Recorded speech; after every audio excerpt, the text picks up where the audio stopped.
Assalamualaikum warahmatullahi wabarakatuh. Kita ketemu lagi pada video ketiga saya.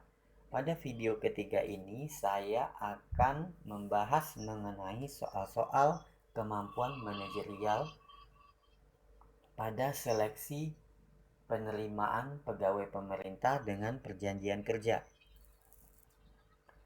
Teman-teman semua juga dapat melakukan follow official Instagram saya di Hans Education TV dan media persiapan CPNS untuk mendapatkan informasi-informasi terupdate lainnya mengenai P3K maupun mengenai CPNS. Di sana saya juga membagikan materi-materi pembelajaran berupa soal-soal. Selanjutnya, apabila teman-teman semua menyukai video pembelajaran saya ini, teman-teman semua dapat melakukan subscribe, share, dan like pada video-video ini agar ketika saya mengupload video-video pembelajaran selanjutnya, teman-teman semua tidak ketinggalan informasi-informasi yang saya bagikan pada video pembelajaran tersebut. Kita akan langsung pada pembahasan kompetensi manajerial. Sebelum kita masuk kepada soal-soal, kita terlebih dahulu harus mengetahui seperti apa kompetensi manajerial tersebut. Kompetensi manajerial berkaitan dengan yang pertama, manajemen kepemimpinan.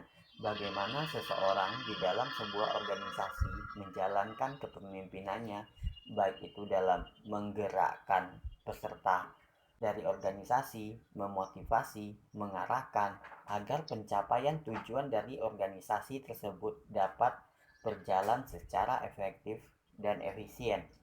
Misalnya saja, teman-teman sebagai seorang guru, bagaimana teman-teman semua menggerakkan siswa teman-teman agar para siswa tersebut lebih aktif di dalam kegiatan pembelajaran, sehingga tujuan dari pembelajaran yang hendak teman-teman sampaikan dapat dipahami oleh siswa.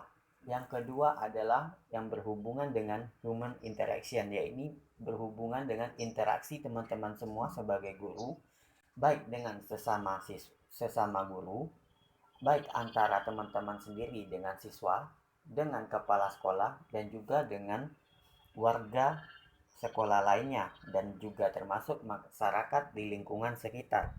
Yang ketiga adalah pemikiran konseptual.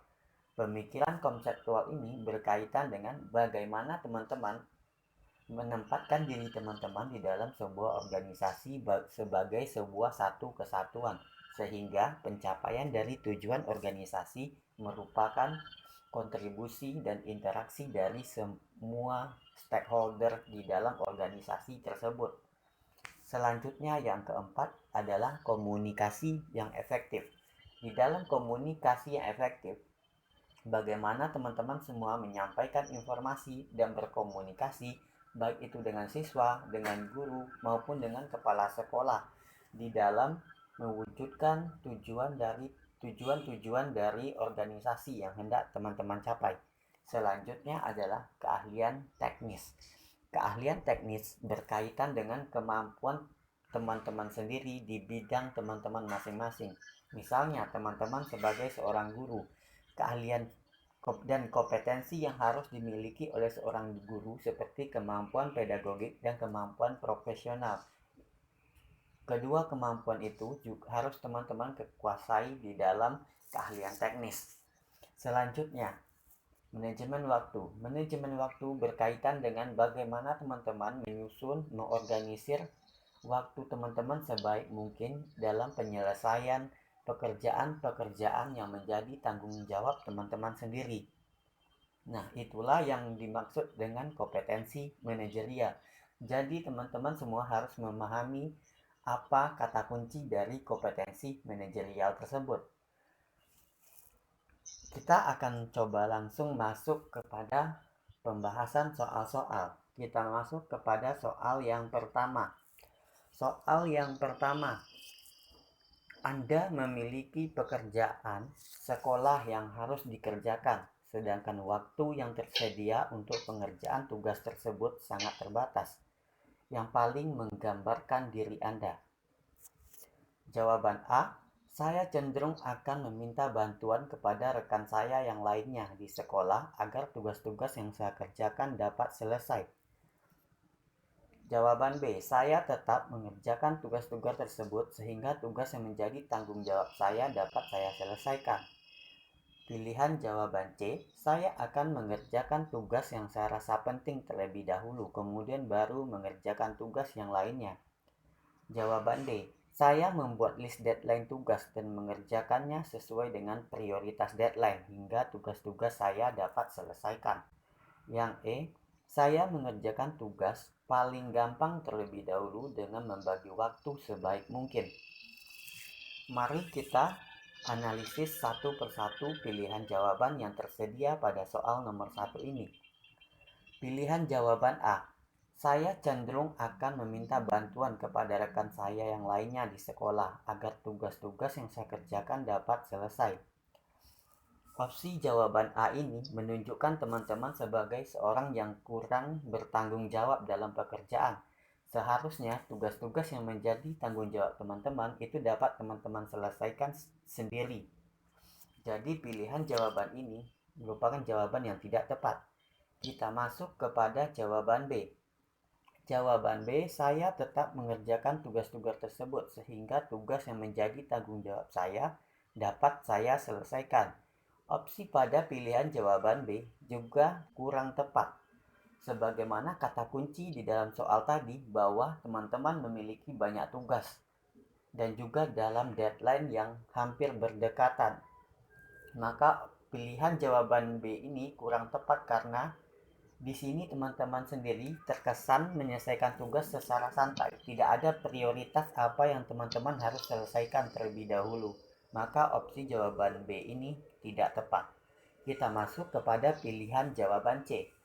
Saya akan mengerjakan tugas yang saya rasa penting terlebih dahulu, kemudian baru mengerjakan tugas lainnya. Opsi jawaban C ini kita simpan dulu karena di sini ada prioritas. Mana tugas yang penting, dan itu tergambar dari opsi pilihan jawaban C. Kita lanjut ke pilihan jawaban D. Saya membuat list deadline tugas dan mengerjakannya sesuai dengan prioritas deadline hingga tugas-tugas saya dapat selesaikan. Pilihan jawaban C ini juga mirip dengan pilihan jawaban D, di mana di sana ada prioritas dari apa yang akan diselesaikan. Maka kita simpan dulu pilihan jawaban D. Selanjutnya adalah pilihan jawaban E. Saya mengerjakan tugas paling gampang terlebih dahulu dengan membagi waktu sebaik mungkin. Pilihan jawaban D ini kurang tepat karena tidak ada prioritas dari pekerjaan yang harus diselesaikan. Pada pilihan jawaban D, kita cenderung mengerjakan tugas-tugas yang gampang terlebih dahulu. Tidak berdasarkan prioritas mana yang harus kita selesaikan terlebih dahulu. Bisa saja tugas yang lebih rumit memiliki deadline yang lebih dulu. Maka pilihan jawaban E ini tidak tepat. Sekarang kita bandingkan antara pilihan jawaban C dengan pilihan jawaban D. Pilihan jawaban C, saya mengerjakan tugas yang saya rasa penting terlebih dahulu, kemudian mengerjakan tugas yang lainnya. Pilihan jawaban D, saya membuat list deadline tugas dan mengerjakannya sesuai dengan prioritas deadline hingga tugas-tugas dapat saya selesaikan. Pilihan jawaban D lebih tepat daripada pilihan jawaban C, karena pada pilihan jawaban D menunjukkan sikap kita bagaimana kita mengorganisir tugas-tugas kita. Seperti yang telah tertulis di dalam pilihan jawaban D, membuat list deadline dan mengerjakannya sesuai dengan prioritas deadline. Pilihan jawaban ini lebih tepat daripada pilihan jawaban C yang hanya bertumpu kepada kita tugas mana yang harus kita selesaikan terlebih dahulu. Sedangkan pilihan jawaban D lebih mendetailkan, terorganisir lebih terorganisir bagaimana kita ngelist deadline dan mengerjakannya sesuai dengan prioritas deadline. Untuk itu, untuk soal nomor 1 ini, jawaban D adalah pilihan jawaban yang paling tepat. Selanjutnya, pada soal kedua, ketika ditunjuk kepala sekolah untuk menjadi ketua panitia acara olimpiade yang akan diselenggarakan di sekolah bersama dengan rekan guru lainnya. Maka agar persiapan acara rampung sebelum pelaksanaan, maka yang akan Anda lakukan? Jawaban A. Bekerja sama dengan rekan lainnya dan meminta mereka untuk mengambil tanggung jawab pada sebuah tugas. Bekerja sama dengan rekan guru lainnya dan membagi tugas kepada rekan guru lain untuk mengambil tanggung jawab pada tugas tertentu. Pilihan jawaban C. Bekerja sama dengan rekan guru lainnya dan menawarkan bidang tugas yang disukainya dan untuk dikerjakan. Pilihan jawaban D. Bekerja sama dengan rekan guru lainnya kemudian membagi tugas sesuai dengan minat mereka. Opsi jawaban E. Bekerja sama dengan rekan guru lainnya lalu membagi sesuai keterampilan yang mereka miliki. Mari kita analisis satu persatu. Di sini kata kunci dari soal adalah kita sebagai seorang ketua panitia yang akan menyelenggarakan sebuah acara sekolah. Kita analisis untuk opsi jawaban A. Bekerja dengan rekan guru lainnya dan minta mereka mengambil tanggung jawab. Opsi jawaban ini kurang tepat karena kita di sini sebagai seorang ketua panitia, di mana kita harus mampu mengorganisir organisasi kita baik itu dalam pembagian tugas agar tugas-tugas tersebut dapat terselesaikan. Pada opsi jawaban A itu tidak tergambar hal yang demikian. Kita masuk kepada pilihan jawaban B. Bekerja sama dengan rekan guru lainnya dan membagi tugas kepada rekan guru lainnya mengambil tanggung jawab pada tugas tertentu. Opsi jawaban B ini juga hampir mirip dengan opsi jawaban B. Tidak ada ketegasan kita sebagai seorang ketua panitia yang seharusnya kita mampu mengorganisir baik itu tugas-tugas maupun pembagian tugas-tugas yang harus diselesaikan oleh sesama anggota panitia. Selanjutnya pilihan jawaban C. Bekerja sama dengan rekan guru lainnya dan menawarkan bidang tugas yang disukai untuk dikerjakan. Opsi jawaban C ini juga tidak tepat karena teman-teman semua menawarkan pekerjaan yang mereka sukai. Jadi dengan menawarkan tersebut hanya berdasarkan yang mereka sukai, maka tujuan yang hendak dicapai dari sebuah kepanitiaan itu tidak akan tercapai jika hanya berdasarkan apa yang mereka suka. Bisa saja ada tugas-tugas yang tidak mereka sukai. Jadinya tugas-tugas tersebut tidak akan dipilih. Untuk itu opsi jawaban C ini tidak tepat. Selanjutnya adalah pilihan jawaban D. Bekerja sama dengan rekan guru lainnya kemudian membagi tugas sesuai dengan minat mereka.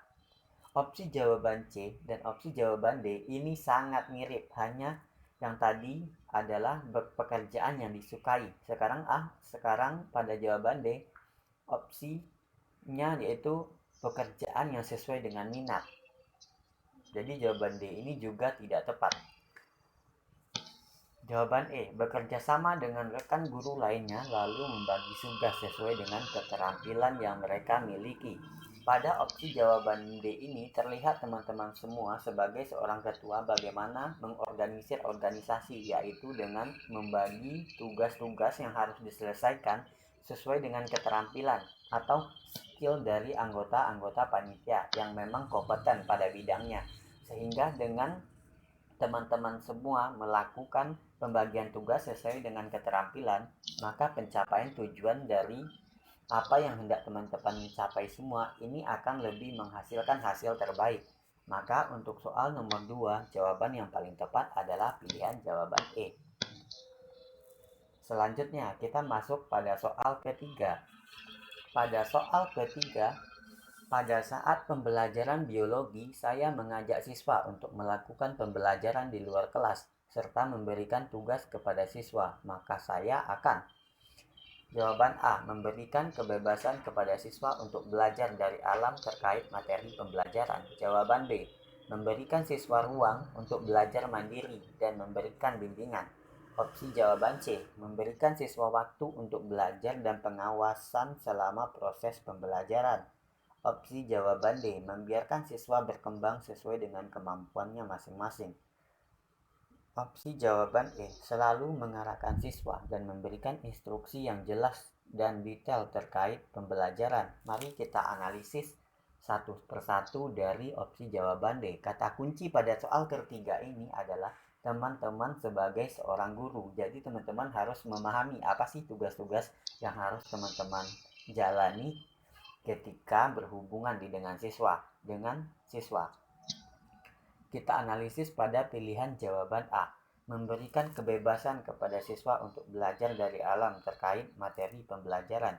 Opsi jawaban A ini terkesan teman-teman seperti terlalu bebas ya, terlalu lepas dari tanggung jawab.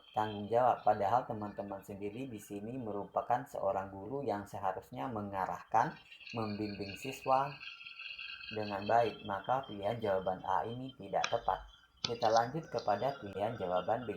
Memberikan siswa ruang untuk belajar mandiri dan memberikan bimbingan. Ya, kita simpan dulu jawaban ini karena sesuai dengan fungsi seorang guru adalah membimbing siswanya. Kita analisis jawaban C. Memberikan siswa waktu untuk belajar dan melakukan pengawasan selama proses pembelajaran. Opsi jawaban C ini juga kurang tepat karena tugas seorang guru bukan mengawasi tapi mengarahkan, membimbing seperti yang sudah saya sampaikan pada sebelumnya. Kita masuk kepada jawaban D, membiarkan siswa berkembang dengan kemampuannya. Opsi jawaban D ini juga kurang lebih hampir sama dengan opsi jawaban A.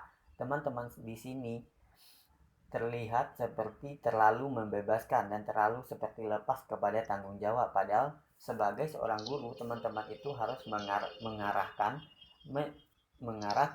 memotivasi dan juga membimbing siswa-siswa teman-teman semua agar pencapaian dari apa yang hendak dicapai itu dapat tercapai dengan baik. Jadi opsi jawaban D ini tidak tepat. Kita lihat pada pilihan jawaban D. Selalu mengarahkan siswa dan memberikan instruksi yang jelas dan detail terkait pembelajaran. Opsi jawaban E ini juga tidak tepat. Pada era pembelajaran sekarang ini, guru tidak harus memberikan semua instruksi secara detail kepada siswa, tetapi siswa harus lebih aktif dalam kegiatan pembelajaran, harus lebih mandiri dalam kegiatan pembelajaran.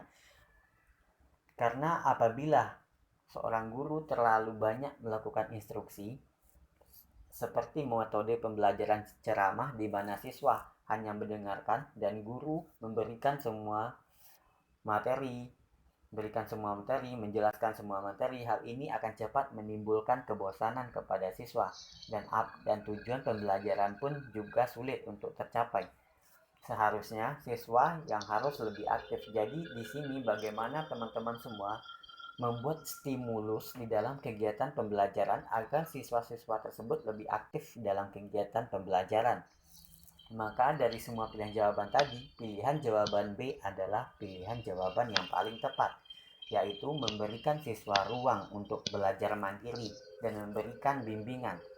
Pilihan jawaban B ini, teman-teman menjalankan fungsi teman-teman sendiri sebagai seorang guru dengan baik, yaitu dengan membimbing siswa. Membimbing di sini termasuk kepada dalam kegiatan mengarahkan siswa untuk belajar, melakukan bimbingan yang intensif, misalnya ketika siswa teman-teman mengalami kendala di dalam kegiatan pembelajaran, maka teman-teman di sini dapat membantu siswa tersebut untuk lebih memahami materi pembelajaran. Maka pilihan jawaban B pada soal ketiga ini adalah pilihan jawaban yang paling tepat.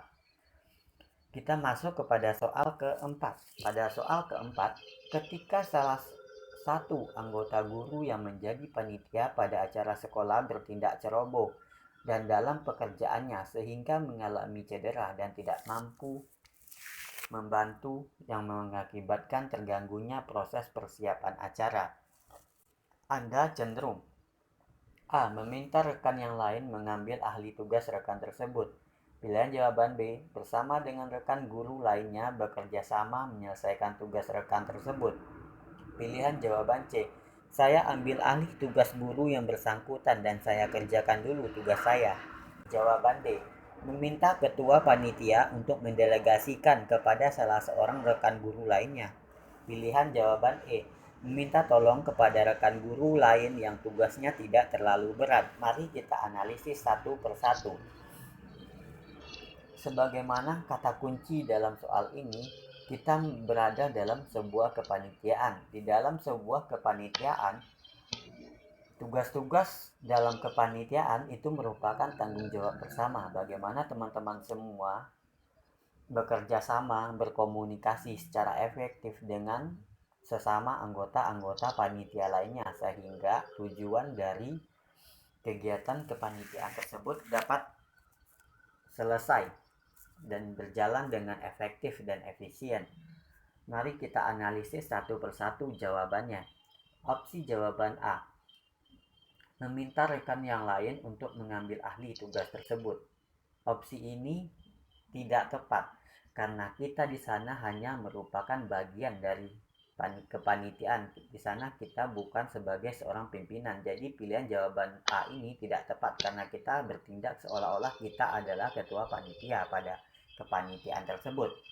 Pilihan jawaban B, bersama dengan rekan guru lainnya bekerja sama menyelesaikan tugas rekan tersebut. Pilihan jawaban B ini sesuai dengan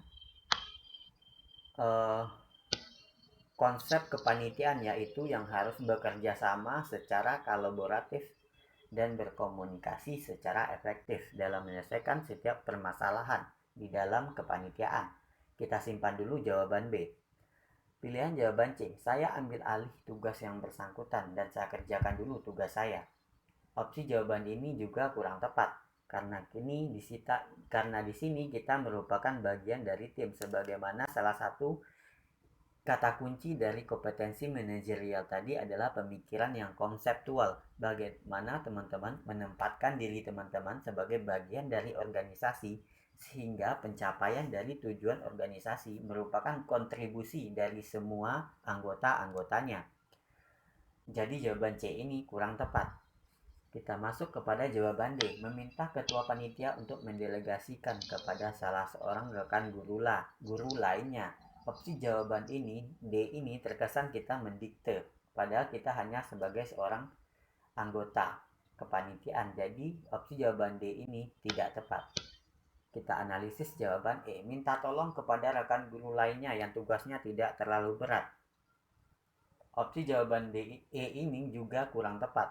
Ini kita terkesan juga memerintah, sedangkan apabila di dalam suatu tim itu ada satu orang yang bermasalah, misalnya tidak mampu mengerjakan tugas, seharusnya kita sebagai anggota tim dan bagian dari tim, kita harus bersama-sama mengcover tugas rekan yang bermasalah tersebut. Maka opsi jawaban yang paling tepat pada soal nomor 4 ini adalah opsi jawaban B, bersama dengan rekan guru lainnya bekerja sama menyelesaikan rekan tugas tersebut.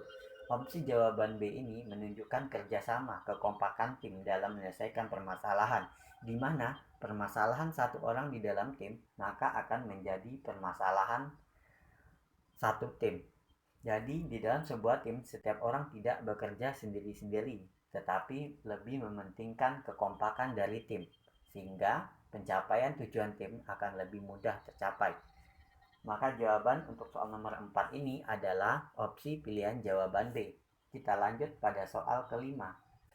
Ketika ada rekan kerja Anda yang mendapatkan penghargaan dari kepala sekolah karena telah sukses dalam penerapan pembelajaran yang dapat meningkatkan partisipasi siswa, maka kita analisis jawabannya satu persatu.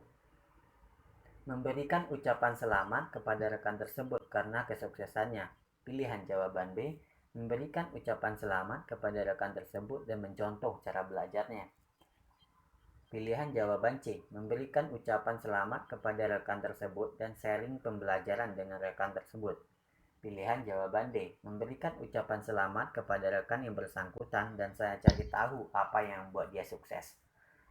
Pilihan jawaban E, memberikan ucapan selamat kepada rekan tersebut dan membuat metode pembelajaran lain untuk menyainginya. Kita analisis satu persatu jawaban tersebut.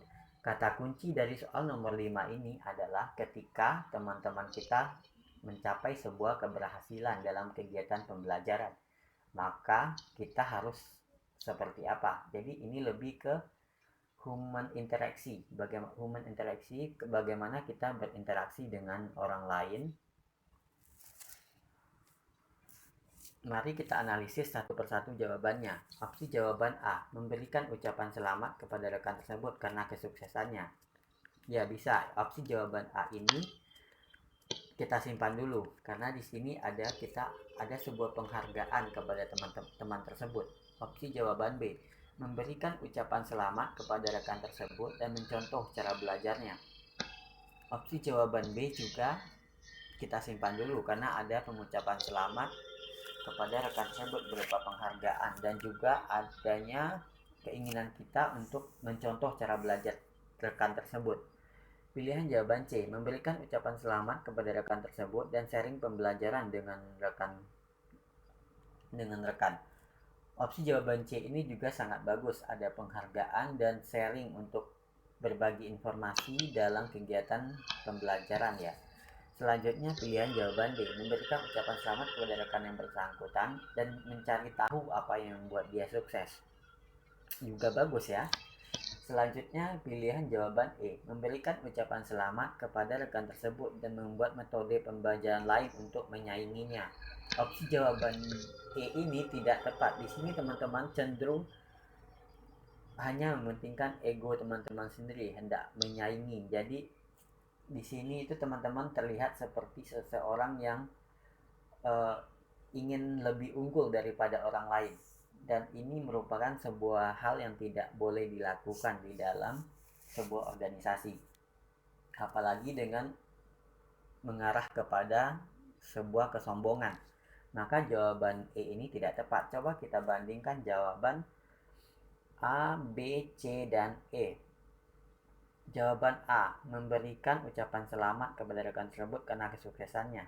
Ini bagus ya, cuman di pilihan jawaban A ini tidak ada keinginan kita untuk mencari tahu apa sih yang membuat teman-teman itu sukses. Maka jawaban A ini kurang tepat.